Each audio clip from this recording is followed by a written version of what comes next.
Hello दोस्तों, आप सभी का स्वागत है मेरा यूट्यूब चैनल सुबह स्टडी पे।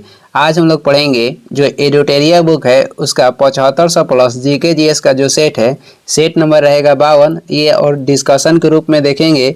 तो चलिए शुरू करते हैं। इसमें पहला क्वेश्चन हो जाएगा, निम्न में से कौन सा मूल अधिकार केवल भारतीय नागरिकों को प्राप्त है।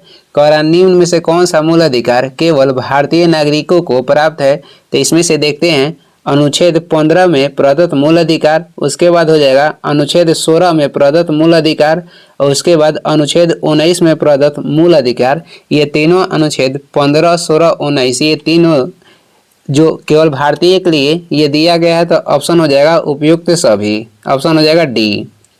अनुच्छेद 15 में कहेगा तो इसमें धर्म, जाति, लिंग के आधार पर जो भेदभाव होता है उसे समाप्त, उसका उल्लेख ये किया गया है। अनुच्छेद 16 में कहेगा तो समता यानी कि लोक नियोजन जो सरकारी नौकरी होता है उसमें लोक नियोजन में छूट की इसमें उल्लेख किया गया है। अनुच्छेद 19 में कहेगा तो 6 प्रकार के अधिकार का उल्लेख किया गया है। आगे देखेंगे, अगला क्वेश्चन हो जाएगा 2 नंबर देखेंगे, निम्न कथन पर विचार करें। निम्न कथन पर विचार करें और इसमें करा उपरोक्त कथनों में कौन सा कथन गलत है उसे देखना है। तो देखते हैं, राज्यसभा के सदस्यों का कार्यकाल 4 वर्ष के होता है। ये कथन जो गलत है, क्योंकि जो राज्यसभा के सदस्य होते हैं उनका कार्यकाल होता है 6 वर्ष का। दूसरा हो जाएगा, राज्यसभा सदस्य के लिए कम से कम 35 वर्ष की आयु होना आवश्यक है। ये भी गलत है। राज्यसभा के जो सदस्य होते हैं उनको कम से कम यानी मिनिमम आयु होना चाहिए 30 वर्ष, न कि 35 वर्ष। तीसरा हो जाएगा, राज्यसभा अस्थायी सदन है लेकिन इसके 1/4 सदस्य प्रति दूसरे वर्ष पद मुक्त हो जाते हैं। तो ये भी गलत है, क्योंकि 1/3 मुक्त होते हैं। राज्यसभा जो है एक अस्थायी सदन है, लेकिन इसके जो 1/4 इसका सदस्य जो है प्रति दूसरे वर्ष पद मुक्त होते हैं। इसीलिए राज्यसभा जो है कभी भंग नहीं होता है। तो इसमें तीनों कथन गलत था। तो ऑप्शन हो जाएगा उपयुक्त सभी। क्वेश्चन में कह रहा था कि कौन सा कथन गलत है, तो उपयुक्त सभी कथन गलत है। आगे बढ़ते हैं, अगला हो जाएगा 3 नंबर देखेंगे, धन विधेयक को राज्यसभा अधिकतम कितने दिनों तक रोक सकता है। धन विधेयक को जो राज्यसभा है अधिकतम 14 दिन तक रोक सकता है। ऑप्शन हो जाएगा ए। धन विधेयक की परिभाषा का उल्लेख अनुच्छेद 110 में किया गया है। इसके जो है निर्णय कौन लेते हैं, यानी कि धन विधेयक जो है इसका निर्णय कौन लेता है। तो ये लोकसभा अध्यक्ष लेता है कि धन विधेयक है या नहीं। ये कहाँ पे पेश किया जाता है, तो धन विधेयक को केवल लोकसभा में पेश किया जाता है और इसके लिए राष्ट्रपति की पूर्व अनुमति जरूरी होता है। 4 नंबर देखेंगे, 4 नंबर क्वेश्चन हो जाएगा, कोई व्यक्ति उच्च न्यायालय का न्यायाधीश नियुक्त होने का पात्र होगा जब उसका क्या प्रक्रिया हो। कह रहा है कि कौन से व्यक्ति उच्च न्यायालय के न्यायाधीश नियुक्त हो सकते हैं, तो उसके लिए क्या क्या होना चाहिए और उपयुक्त कथन में से कौन सा सही है इसे देखना है। उपयुक्त कथन में से कौन सा सही है, तो देखते हैं, भारत राज्य क्षेत्र में कम से कम 10 वर्ष तक न्यायिक पद धारण किया हो या लगातार 10 वर्ष तक उच्च न्यायालय या न्यायालयों में अधिवक्ता रहा हो, तब वो क्या बन सकता है, वो व्यक्ति उच्च न्यायालय के न्यायाधीश नियुक्त हो सकता है। ये कथन जो है सही है। दूसरा देखते हैं, उसकी आयु कम से कम 35 वर्ष होना चाहिए। ये जरूरी नहीं है। तो इसमें केवल एक सही है, ऑप्शन हो जाएगा ए। राज्यपाल के अध्यादेश के उल्लेख अनुच्छेद 213 में किया गया है और कोई राज्य के जो उच्च न्यायालय है उसका गठन का उल्लेख किया गया है अनुच्छेद 214 में। आगे बढ़ते हैं, अगला क्वेश्चन हो जाएगा, वित्तीय आपात उद्घोषणा का अनुमोदन करने वाले संकल्प सदन के दोनों सदनों द्वारा कितने माह के भीतर होना चाहिए। कह रहा वित्तीय आपातकाल, क्वेश्चन में ये बोल रहा है कि वित्तीय आपातकाल लागू करने के लिए जो संसद से अनुमोदन लेना पड़ता है तो कितने माह पहले लेना पड़ता है।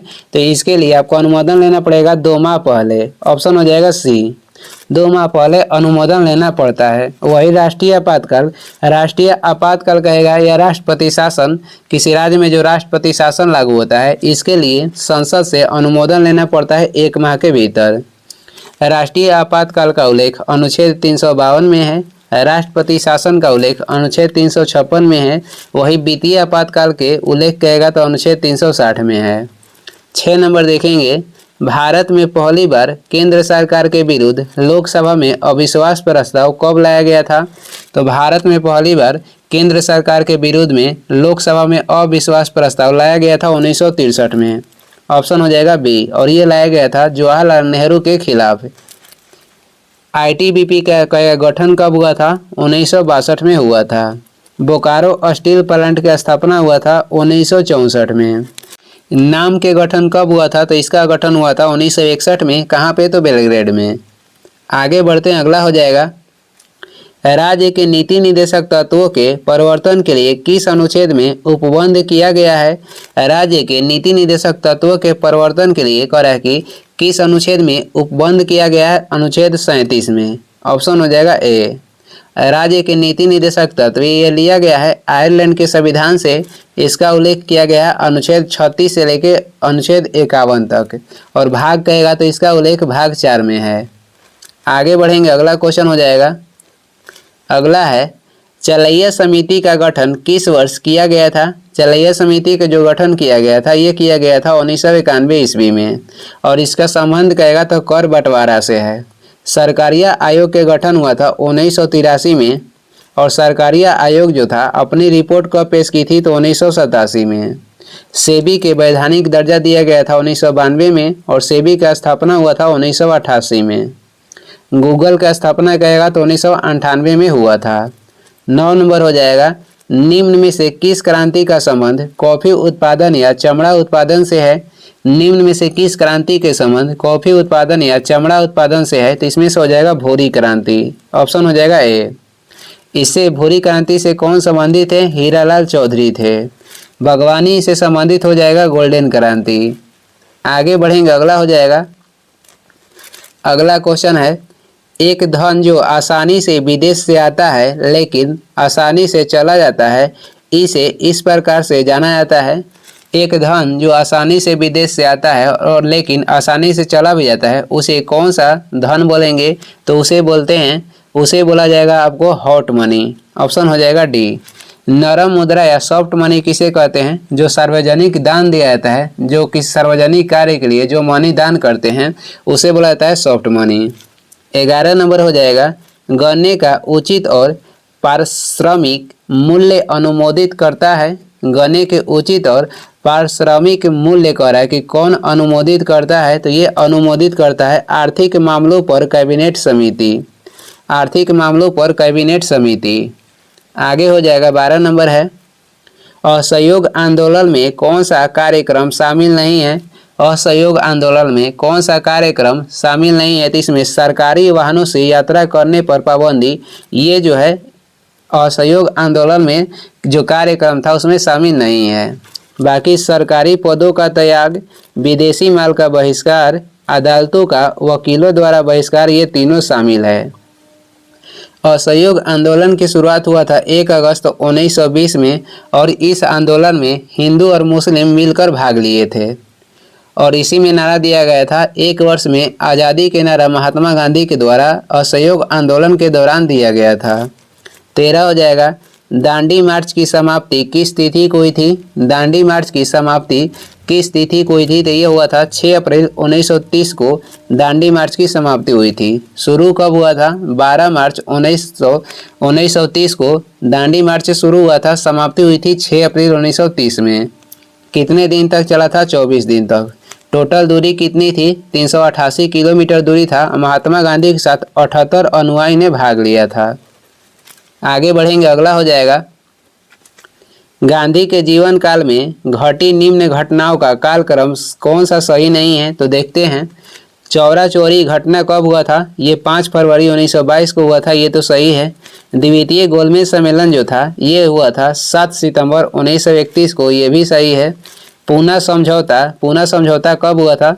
तो पूना समझौता जो है 24 सितंबर 1932 को हुआ था, ये भी सही है। भारत छोड़ो आंदोलन ये 23 मार्च 1942 को नहीं हुआ था। भारत छोड़ो आंदोलन 8 अगस्त 1942 को हुआ था। इसमें से गलत जो मिलान है उसे देखना था, तो इसमें गलत है ऑप्शन डी, यानी कि डी हो जाएगा इसका आंसर।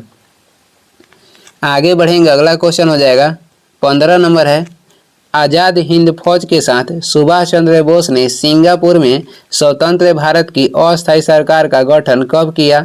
आज़ाद हिंद फौज के साथ सुभाष चंद्र बोस ने सिंगापुर में स्वतंत्र भारत की अस्थायी सरकार का गठन कब किया?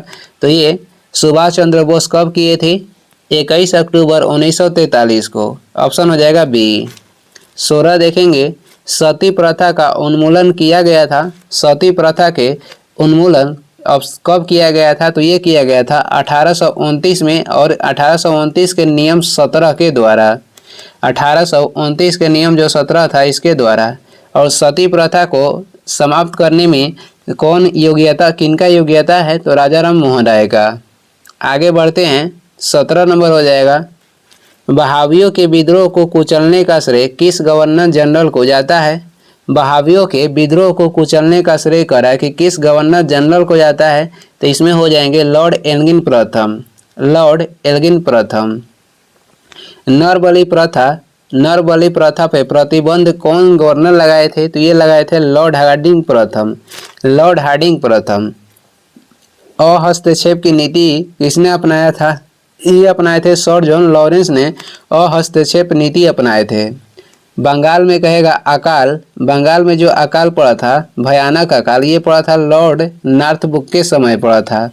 लॉर्ड एल्गिन प्रथम के कार्यकाल कहेगा तो 1862 से लेकर 1863 तक हो जाएगा। इनकी मृत्यु कहाँ हुई थी? तो भारत के हिमाचल प्रदेश में लॉर्ड एल्गिन प्रथम की मृत्यु हुआ था 1863 में। आगे बढ़ेंगे, अगला क्वेश्चन हो जाएगा, आगे हो जाएगा, त्रिपक्षीय संघर्ष में निम्न में से कौन राजवंश शामिल नहीं था? जो त्रिपक्षीय संघर्ष हुआ था उसमें कह रहा है कौन सा राजवंश शामिल नहीं था? तो इसमें शामिल कौन सा नहीं था? तो इसमें शामिल नहीं था आपको पल्लव वंश। ऑप्शन हो जाएगा सी। त्रिपक्षीय संघर्ष में पल्लव वंश शामिल नहीं था। इसमें हो जाएगा पाल वंश, प्रतिहार वंश और राष्ट्रकूट वंश शामिल था। पाल वंश के संस्थापक हो जाएंगे गोपाल, राजधानी कहाँ थी? मुंगेर।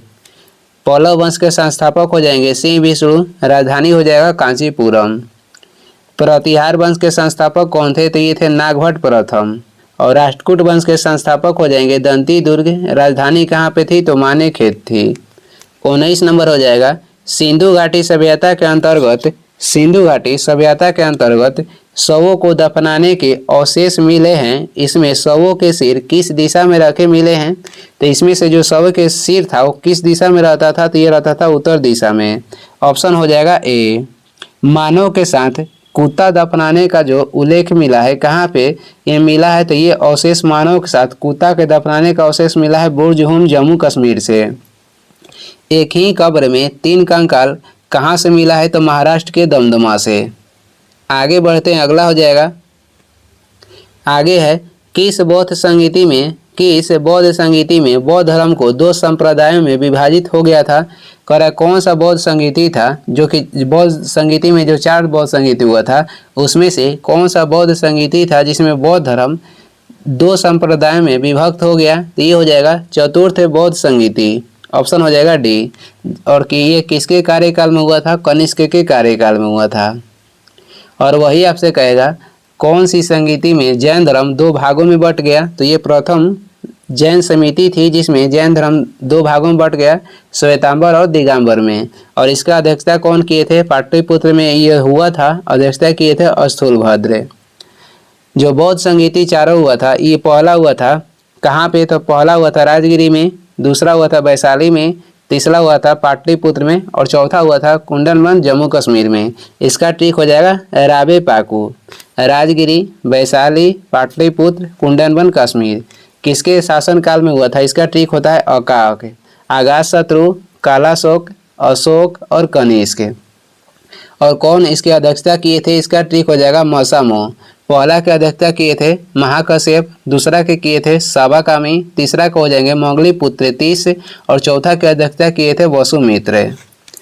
21 नंबर क्वेश्चन है, महावीर स्वामी को किस नदी के तट पर कैवल्य की प्राप्ति हुई? यानी कि उनको ज्ञान की प्राप्ति हुई किस नदी के तट पे? तो महावीर स्वामी को ज्ञान की प्राप्ति हुई थी ऋजुपालिका नदी के तट पे। ऑप्शन हो जाएगा सी। कितने वर्ष तपस्या किए थे? तो महावीर स्वामी तपस्या किए थे 12 वर्ष। और ये गृह कब कितने वर्ष की उम्र में ये गृह त्याग किए थे महावीर स्वामी? तो 30 वर्ष की उम्र में। इसी से मिलता जुलता क्वेश्चन आता है कि जो गौतम बुद्ध थे इनको ज्ञान की प्राप्ति किस नदी के किनारे हुआ था, तट पे हुआ था? तो फाल्गुन नदी के तट पे, जिसे निरंजना नदी भी बोलते हैं। और ये तपस्या किए थे 6 वर्ष। महात्मा बुद्ध 6 वर्ष तपस्या करने के बाद इनको ज्ञान की प्राप्ति हुई थी और ये गृह त्याग किए थे महात्मा बुद्ध 29 वर्ष की उम्र में। फिर से देख लीजिए, जो गौतम बुद्ध थे इनको ज्ञान की प्राप्ति हुई थी फाल्गुन नदी किनारे और ये गृह त्याग किए थे 29 वर्ष की उम्र में और तपस्या किए थे 6 वर्ष। महावीर स्वामी कहेगा तो इनको ज्ञान की प्राप्ति हुई थी रेजुपालिक नदी के तट पे और ये गृह त्याग किए थे 30 वर्ष की उम्र में और ये तपस्या किए थे 12 वर्ष। आगे बढ़ते हैं, अगला हो जाएगा आजीवक संप्रदाय के संस्थापक निम्न में से कौन है? आजीवक संप्रदाय के संस्थापक हो जाएंगे मखलीपुत्र गोसाल। ऑप्शन हो जाएगा सी। किस मुगल शासक के शासनकाल को स्थापत्य कला का स्वर्णिम काल कहा जाता है? किस मुगल शासक के शासनकाल को स्थापत्य कला का स्वर्णिम काल कहा जाता है? तो ये कहा जाता है शाहजहां के शासनकाल को। दीवाने एक खास के निर्माण किसने करवाया था? दीवाने एक खास के निर्माण करवाए थे शाहजहां। चित्रकारी अपनी चरम सीमा पे मुगल काल में कहेगा, चित्रकारी जो था अपनी चरम सीमा पे किसके शासनकाल में पहुंचा था? जहांगीर के शासनकाल में। हिंदी का स्वर्णकाल किसके शासनकाल को बोला जाता है? तो ये कहा जाता है अकबर के शासनकाल को। सर्वाधिक सूबेदार किसके शासनकाल में थे? तो औरंगजेब के शासनकाल में सर्वाधिक हिंदू सूबेदार थे। आगे बढ़ते हैं, अगला हो जाएगा मुगल काल में मुहद्दिब कौन था? मुगल काल में कह रहा है कि मुहद्दिब कौन था? तो मुगल काल में मुहद्दिब हो जाएगा आचरण अधिकारी। मुगल काल में मुहद्दिब हो जाएगा आचरण अधिकारी। सेना का अधिकारी को बोला जाता था बख्शी। राजस्व अधिकारी को क्या बोला जाता था? तो इसे बोला जाता था आमिल। 25 देखेंगे, दीवान ए अर्ज किस विभाग से संबंधित था? दीवान ए अर्ज हो जाएगा आपको सैन्य विभाग। ऑप्शन हो जाएगा सी। दीवान ए अर्ज क्या था? तो सैन्य विभाग था जिसके स्थापना किए थे बलबन। दीवान ए खैरात कहेगा तो ये दान विभाग था और इसके स्थापना किए थे फिरोज शाह तुगलक। और जो सल्तनत काल के राजस्व विभाग के प्रमुख होते थे उसको बोला जाता था वजीर। आगे बढ़ेंगे, अगला क्वेश्चन हो जाएगा 26 नंबर देखेंगे, बसावन व दशवंत किस शासक के दरबारी चित्रकार थे? तो दशवंत और बसावन ये किसके दरबारी चित्रकार थे? तो अकबर के। अकबर ने सार्वजनिक वितरण प्रणाली के स्थापना भी किए थे। वही जहांगीर के दरबारी चित्रकार हो जाएंगे मंसूर, अबुल हसन और मनोहर। 2 बार शासन करने वाला मुगल शासक कौन था? हुमायूं हो जाएगा। दूसरा शासन ये सरहिंद के युद्ध जीतने के बाद 1555 में स्टार्ट किया। 27 नंबर देखेंगे, इधर 27 नंबर में कह रहा है कि निम्नलिखित में कौन सुमेलित नहीं है? इधर परमाणु विद्युत गिरी हो जाएगा और ये परमाणु विद्युत गिरी किस राज्य में है उसको मिलान करना है। नरोरा हो जाएगा। नरोरा कहाँ पे है? तो नरोरा परमाणु विद्युत गिरी उत्तर प्रदेश में है। कुंडनकुलम हो जाएगा कहाँ पे? तो कुंडनकुलम ये कर्नाटक में नहीं है बल्कि ये कहाँ पे है? तो तमिलनाडु में है। ये कहाँ पे है? तो तमिलनाडु में है। तो यही कह रहा है कौन सा सुमेलित नहीं है? तो ऑप्शन बी सुमेलित नहीं है। कुंडनकुलम विद्युत जो परमाणु विद्युत गिरी है तमिलनाडु में है और कर्नाटक में कौन सा परमाणु विद्युत गिरी है? तो कैगा हो जाएगा कर्नाटक। नरौरा उत्तर प्रदेश हो जाएगा। काकरापारा हो जाएगा गुजरात में। तारापुर हो जाएगा महाराष्ट्र में। और ये भारत के पहला परमाणु विद्युत गिरी है तारापुर।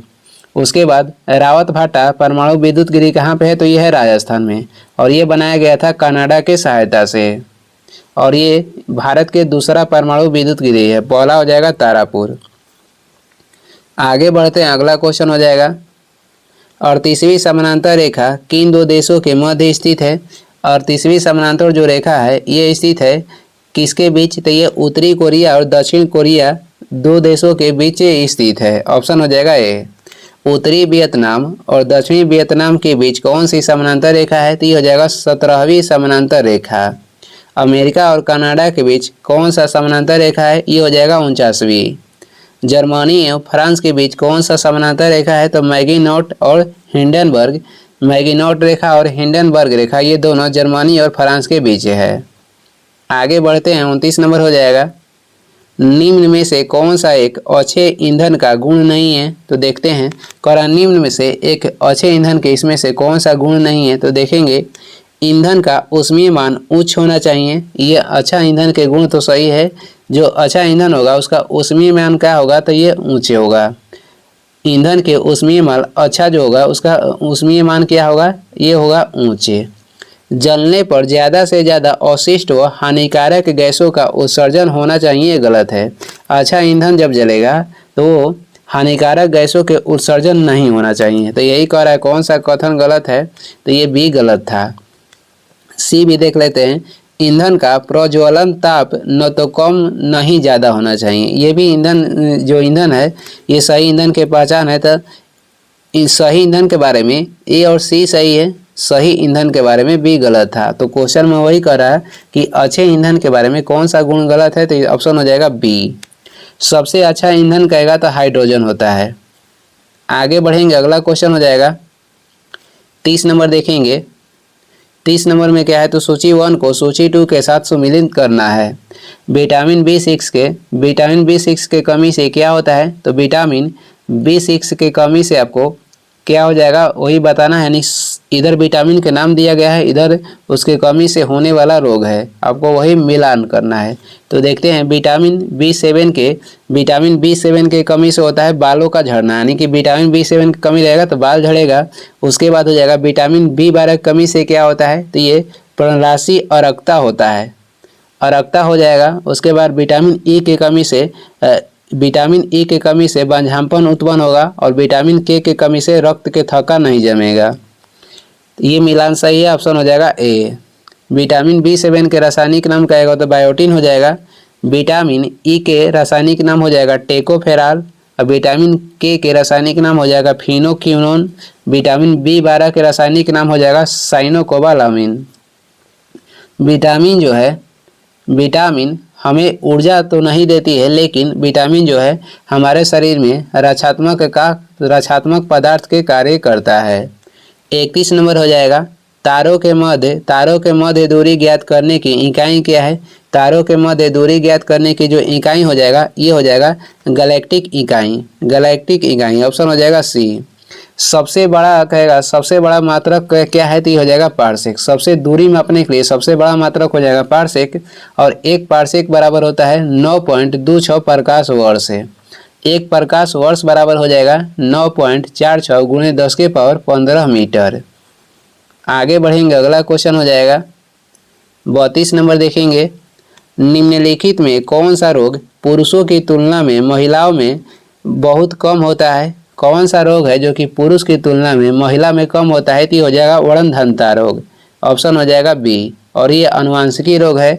इस रोग में आपको लाल और हरा रंग में पहचान नहीं हो पाएगा, यानी लाल और हरा रंग आप नहीं बता सकते हैं कौन लाल है कौन हरा है। आयोडीन की कमी से कौन सा रोग होता है? तो ये होता है घेंगा रोग। निकट दृष्टि दोष में आपको क्या होगा? निकट दृष्टि दोष में निकट की वस्तु दिखाई देगी, दूर की दिखाई नहीं देगी, और इसमें जो प्रतिबिंब बनता है ये बनता है रेटिना के आगे। इसे ठीक करने के लिए अवतल लेंस का प्रयोग किया जाता है। 33 हो जाएगा, हीमोग्लोबिन लाल रक्त कोशिकाओं के अंदर का एक प्रोटीन है और यह निम्न में से किसका वहन करता है? तो हीमोग्लोबिन जो है किसका वहन करता है? ऑक्सीजन का वहन करता है। ऑप्शन हो जाएगा ए। ऑक्सीजन की खोज किए थे सीले और प्रिस्टले। हाइड्रोजन की खोज किए थे हेनरी कैवेंडिश। नाइट्रोजन की खोज किए थे रदरफोर्ड। आगे बढ़ते हैं, अगला हो जाएगा, किसी पदार्थ को एक अवस्था से दूसरी अवस्था में बिना तापमान में बदलाव के परिवर्तन होने के लिए आवश्यक ऊष्मा की मात्रा कौन सी है? किसी पदार्थ को एक अवस्था से दूसरी अवस्था में बिना तापमान में बदलाव के परिवर्तन होने के लिए आवश्यक ऊष्मा की जो मात्रा है वो कौन सा है? तो ये हो जाएगा गुप्त ऊष्मा। ऑप्शन हो जाएगा डी। गुप्त ऊष्मा के एसआई मात्रा कहेगा तो ये होता है जूल पर केजी। गुप्त ऊष्मा के एसआई मात्रक हो जाएगा जूल पर केजी। विशिष्ट ऊष्मा के एसआई मात्रक होता है जूल पर केजी पर केल्विन। और वायुमंडल कहेगा किस विधि से गर्म होता है? वायुमंडल जो है ये गर्म होता है संवहन विधि से। और पृथ्वी किस माध्यम से गर्म होता है? तो ये विकिरण के माध्यम से गर्म होता है। ऊष्मा के सर्वाधिक हानि कहेगा किस विधि में होता है, तो ऊष्मा के सर्वाधिक हानि होगा संवहन विधि में। 35 देखते हैं, निम्नलिखित कोशिका अंगों में से किस में न्यूक्लिक अम्ल नहीं पाया जाता है, तो किसमें न्यूक्लिक अम्ल नहीं पाया जाता है जीव द्रव्य में। ऑप्शन हो जाएगा डी। जीव द्रव्य की खोज किसने किया था, तो ये किए थे डुजार्डिन। 1835 में डुजार्डिन ने जीव द्रव्य की खोज किए थे। और जीव द्रव्य के नामकरण किसने किया था, तो ये किए थे पुरकिंजे 1839 में। केंद्रिका की खोज किसने किया था, केंद्रिका की खोज किए थे फेलिक्स फोंटाना ने। राइबोसोम की खोज किए थे जे पेलाडे। आगे बढ़ेंगे, अगला क्वेश्चन हो जाएगा। अगला है, निम्न में से कौन सा विटामिन ए का अच्छा स्रोत नहीं है। विटामिन ए के अच्छा स्रोत कौन नहीं है, जंतुओं के यकृत एवं गुर्दे। ऑप्शन हो जाएगा सी। बाकी सब पालक, आम और मछली के तेल हो जाएगा। सबसे अच्छा विटामिन ए के स्रोत कहेगा तो ये हो जाएगा गाजर। आगे देखेंगे, अगला क्वेश्चन हो जाएगा 37 नंबर क्वेश्चन देखेंगे। 37 में सूची 1 को सूची 2 के साथ मिलान करना है। तो देखते हैं, प्रतिरोध के एसआई मात्रक क्या हो जाएगा। प्रतिरोध के एसआई मात्रक होता है ओम। विद्युत प्रवाह के एसआई मात्रक हो जाएगा एम्पियर। बल के एसआई मात्रक कहेगा तो न्यूटन हो जाएगा। और वही पावर यानी शक्ति के एसआई मात्रक हो जाएगा वाट। तो इसमें से आपको ए के हो जाएगा 4, उसके बाद बी के हो जाएगा 1, सी के आपको हो जाएगा 2 और डी के हो जाएगा 3। ऑप्शन हो जाएगा इसमें बी। इसमें मिलान करना था तो इसमें ऑप्शन हो जाएगा बी। श्वसन जो है, इधर एक्स्ट्रा फैक्ट है, देख लेते हैं। श्वसन कैसी अभिक्रिया है, श्वसन जो है ऊष्माक्षेपी अभिक्रिया है। वही दहन और भोजन का पाचन ये ऑक्सीकरण अभिक्रिया के कारण होता है। सैन्यता जो होता है, सैन्यता जो है ये द्रव्य और गैस का गुण है। सैन्यता क्या है, तो द्रव्य और गैस का गुण है और ये ठोस में नहीं होता है। और वही कहेगा कि अगर जल के ताप बढ़ाइएगा तो उसकी सैन्यता क्या होगा, तो जल पे ताप बढ़ाइएगा यानी द्रव्य पे, तो उसका सैन्यता क्या होगी, तो सैन्यता उसकी घटेगी। वही गैस में ताप बढ़ाने पर उसकी सैन्यता पर क्या प्रभाव पड़ेगा, तो गैस में ताप बढ़ाने पर उसकी सैन्यता बढ़ती है लेकिन द्रव्य की घटती है। और वैसे कहेगा द्रव्य और गैस में कंपेयर कीजिएगा, दोनों में किसमें सैन्यता अधिक होती है, तो द्रव्य में अधिक होती है। आगे बढ़ेंगे, अगला हो जाएगा धातुओं में सबसे कम घनत्व वाला तत्व कौन सा है। धातुओं में सबसे कम घनत्व होता है लिथियम का और ये सबसे हल्का धातु भी है। कॉपर यानी तांबा के शत्रु हो जाएगा गंधक। जल से हल्का होता है सोडियम और क्विक सिल्वर कहा जाता है किसे, तो पारा को। आगे हो जाएगा, अगला क्वेश्चन है, आगे देखेंगे 39 नंबर है, प्राकृतिक रबर के बारे में निम्न में से कौन सा कथन सही है। प्राकृतिक रबर के बारे में निम्न में से कौन सा कथन सही है, तो देखते हैं, यह एक प्राकृतिक बहुलक है और इसमें लोचदार गुण होते हैं। यह एक प्राकृतिक बहुलक है और इसमें लोचदार गुण होता है, यही कथन सही है। ऑप्शन हो जाएगा ए। किसी तत्व का रासायनिक गुण निम्न में से कौन तय करता है, तो किसी तत्व का जो रासायनिक गुण है वो तत्व कौन तय करता है, तो इलेक्ट्रॉन की संख्या तय करता है। ऑप्शन हो जाएगा सी। द्रव्यों को मिश्रण से अलग करने के लिए कौन सा विधि अपनाते हैं, तो आसवन विधि। आगे देखेंगे, अगला हो जाएगा 41 है, देवप्रयाग किन नदियों के संगम पर स्थित है। देवप्रयाग स्थित है अलकनंदा और भागीरथी के संगम पे। अलकनंदा और भागीरथी के संगम पे यानी दो नदी मिलकर देवप्रयाग में गंगा नदी बनती है। अलकनंदा एवं मंदाकिनी नदी कहाँ पे मिलती है, तो ये मिलती है रुद्रप्रयाग में। 42 हो जाएगा, निम्नलिखित में से किस राज्य से कर्क रेखा बीचों बीच गुजरती है, तो भारत के 8 राज्यों से कर्क रेखा गुजरती है और किसके बीच से वो बीच गुजरती है, तो मध्य प्रदेश के बीचों बीच गुजरती है। ऑप्शन हो जाएगा सी। और आपसे ये भी पूछेगा किस राज्य में कर्क रेखा सबसे अधिक गुजरती है, तो ये गुजरती है मध्य प्रदेश में। सबसे कम किस राज्य से कर्क रेखा गुजरती है, तो कम गुजरती है राजस्थान से। आगे हो जाएगा 43 नंबर है, निम्नलिखित में कहाँ सर्वाधिक जैव विविधता पाई जाती है। निम्नलिखित में कहाँ सर्वाधिक जैव विविधता पाई जाती है, तो ये पाई जाती है उष्णकटिबंधीय वर्षा वन में। उष्णकटिबंधीय वर्षा वन में। ऑप्शन हो जाएगा सी। भारत में सबसे अधिक जैव विविधता कहाँ पाई जाती है, तो ये पाई जाती है पूर्वी हिमालय और पश्चिमी घाट में। पूर्वी हिमालय और पश्चिमी घाट में भारत में सर्वाधिक जैव विविधता पाई जाती है। जैव विविधता दिवस कहेगा तो 22 मई को मनाया जाता है। 44 हो जाएगा, निम्नलिखित में कौन सुमेलित नहीं है, तो इसमें से कौन गौरा सुमेलित नहीं है, तो देखते हैं। बांधवगढ़ राष्ट्रीय उद्यान कहेगा तो मध्य प्रदेश में है, ये सही है। रोहिला राष्ट्रीय उद्यान गुजरात, ये गलत है। रोहिला राष्ट्रीय उद्यान कहाँ है, तो ये हिमाचल प्रदेश में है। और गिर राष्ट्रीय उद्यान कहेगा तो गुजरात में है। बंदीपुर राष्ट्रीय उद्यान कर्नाटक में है। सिमलीपाल राष्ट्रीय उद्यान कहेगा तो उड़ीसा में हो जाएगा। तो इसमें से कौन सुमेलित नहीं है, तो ऑप्शन बी रोहिला राष्ट्रीय उद्यान कहाँ है, तो हिमाचल प्रदेश में है। कुन्नू राष्ट्रीय उद्यान भी मध्य प्रदेश में है। आगे बढ़ते हैं, 45 हो जाएगा। निम्नलिखित में कौन शीत महासागरीय जलधारा नहीं है, इसमें से बताना है कि कौन शीत महासागरीय जलधारा नहीं है, यानी कि ठंडा जलधारा कौन इसमें से नहीं है। अग्लुहास ये ठंडा नहीं है, ऑप्शन हो जाएगा डी, इसका ऑप्शन हो जाएगा डी। और ये किसका एक जलधारा है, कौन सा महासागर के, तो ये हिंद महासागर के जलधारा है। हम्बोल्ट हो जाएगा प्रशांत महासागर के। बेंगुएला हो जाएगा किसका, बेंगुएला और लेब्राडोर हो जाएगा अटलांटिक महासागर का। 46 नंबर देखेंगे, निम्नलिखित में किस नदी को दक्षिण भारत की गंगा कहा जाता है। निम्नलिखित में किसे दक्षिण भारत की गंगा कहा जाता है, तो ये कहा जाता है कावेरी नदी को। कावेरी नदी है, कावेरी कर्नाटक के ब्रह्मगिरी पहाड़ी से निकलती है। और कृष्णा नदी कहाँ से निकलती है, तो महाबलेश्वर के पहाड़ी से, महाराष्ट्र से। दक्षिण गंगा बोला जाता है गोदावरी को, और दक्षिण की गंगा कहेगा तो कावेरी को बोलते हैं। दक्षिण भारत की सबसे लंबी नदी गोदावरी है। आगे देखेंगे, अगला हो जाएगा, प्रशांत महासागर क्षेत्र में रिंग ऑफ फायर किस लिए जाना जाता है। प्रशांत महासागर क्षेत्र में रिंग ऑफ फायर कहेगा किस लिए जाना जाता है, तो रिंग ऑफ फायर जो है ये जाना जाता है किस लिए, भूकंप और ज्वालामुखी के लिए। प्रशांत महासागर में रिंग ऑफ फायर किस लिए जाना जाता है, भूकंप और ज्वालामुखी के लिए। ऑप्शन हो जाएगा बी, 1 और 2 दोनों।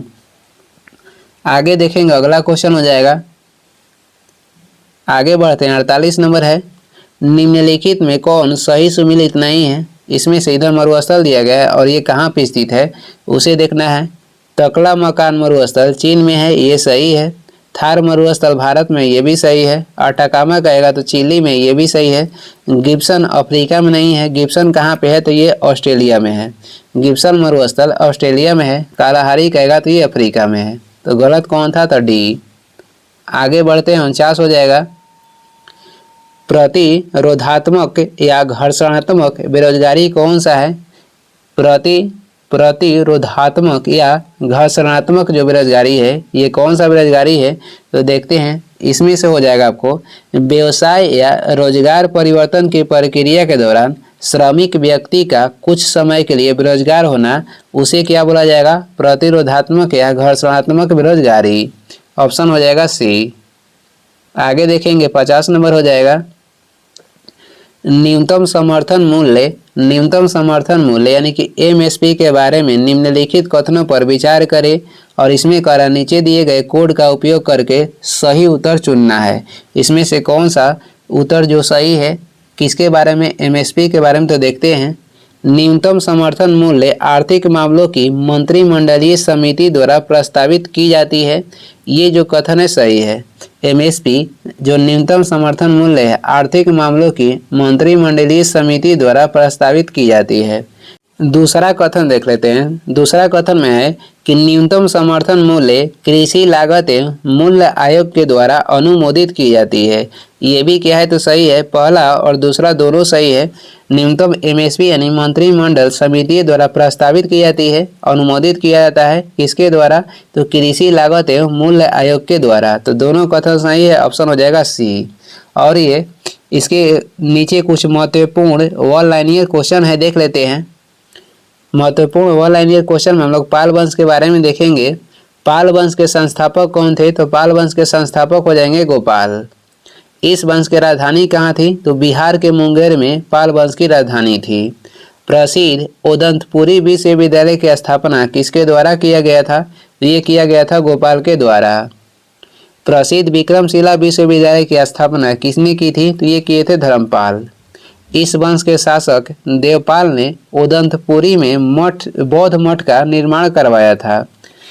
यहाँ पे कहेगा उदंतपुरी विश्वविद्यालय की स्थापना किसने करवाया था, तो विश्वविद्यालय कहेगा तो गोपाल करवाए थे। और उदंतपुरी बौद्ध मठ की स्थापना यानी कि निर्माण किसने करवाया था, तो देवपाल।